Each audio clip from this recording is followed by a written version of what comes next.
Депутат Сарынмен бірге бала құқығы деген желеумен әлеуметтік желіні бұғаттауға мүмкіндік беретін заң жобасын ұсынған Закиева Қазақстандағы жасөспірімдер суициді туралы не деді? Сенатор Нұртөре Жүсіп сөз бостандығы нашарлаған Ресейді Қазақстанға неге үлгі етті және өзге де оқиғаларға бірге шолу жасайық.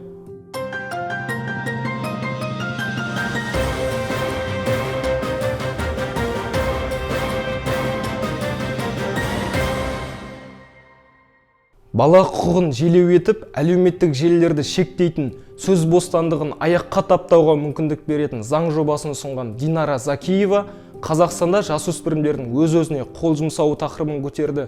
Оның айтуынша, 2021 жылдың бірінші жартыжылдығында жас азаматтар арасында суицидтің 100-ден астам оқиғасы тіркелген. Қазақстан қоғамы үшін тағы бір өзекті мәселе. Балалар мен жасөспірімдер арасындағы суицид.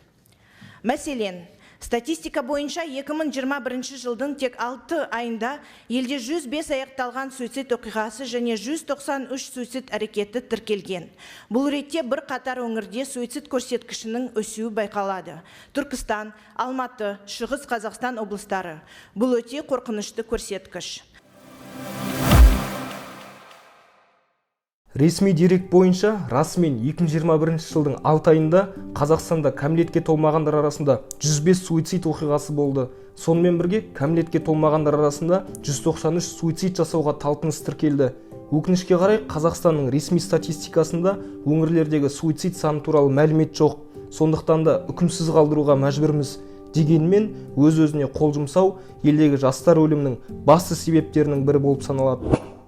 30 қыркүйектегі Сенат отырысында журналист әрі депутат Нұртөре Жүсіп сөз бостандығын нашарлап, журналистері қуғынға ұшырап, сарапшылар авторитар деп атайтын Ресейдің журналистер жайлы заңын бізге үлгі етті. Факт-чек кезет депутат сөзін тексерді. Көршіміз Ресейдегі жағдай мүлдем басқаша. Журналистердің кәсіби міндетіне кедергі келтіргендер, журналистерге шабуыл жасағандар 6 жылға дейін түрмеге қамалатын арнайы бапта енгізілген. Шынымен-ақ Ресейде қылмыстық кодекстің 144 бабының 3 тармағына сай журналистке немесе оның туыстарына зорлық-зомбылық көрсетсе, не олардың мүлкін бүлдірсе, немесе жойса, 5 жылға дейін мәжбүрлі жұмысқа жегілуі мүмкін. Сонымен қатар 6 жылға дейін бас бостандығынан айырылуы мүмкін. Алайда ақпарат бұрмаланбау үшін көрші елдегі жағдайға объективті қарайық. Бұл заңды сарапшылар жиі сынайды, ал журналистердің жай-күйі мәз емес. Сондықтан да сенатор не үшін Ресейді үлгі қылғаны түсініксіз. Ресейдің сот департаментінің дерегіне сай, былтыр бұл бап бойынша 4 адам ғана жауапқа тартылған. Шекарасыз репортерлардың баспасөз бостандығының әлемдік индексінде соңғы 5 жылда Ресей позициясы нашарлағанын байқауға болады. Әлеуметтік желіде ақш-тың ауруларды бақылау және алдын алу орталығы Ұлыбритания үкіметі мен Оксфорд университеті жариялаған 3 зерттеу коронавирусқа қарсы вакциналардың пайдасы жоқ екенін көрсетті деген ақпарат тарап жатыр. Ақпарат антиваксерлердің оң жаңбасына келіп, соңғы тексерілген факт ретінде таралды. Желідегі жазбада Expose сайтындағы жаңалыққа сілтеме жасалған.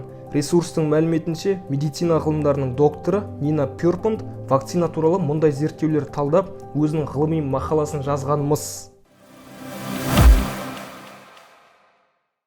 Expose жазған зерттеу қате түсіндірілген. Онда вакцинаның әсері жоқ деп айтпайды.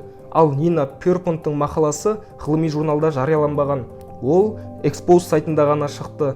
Пёрпонттың өзі медициналық білімі болса да, вирусолог емес және ешқашан вирустар мен вакциналар туралы ғылыми мақала жазбаған.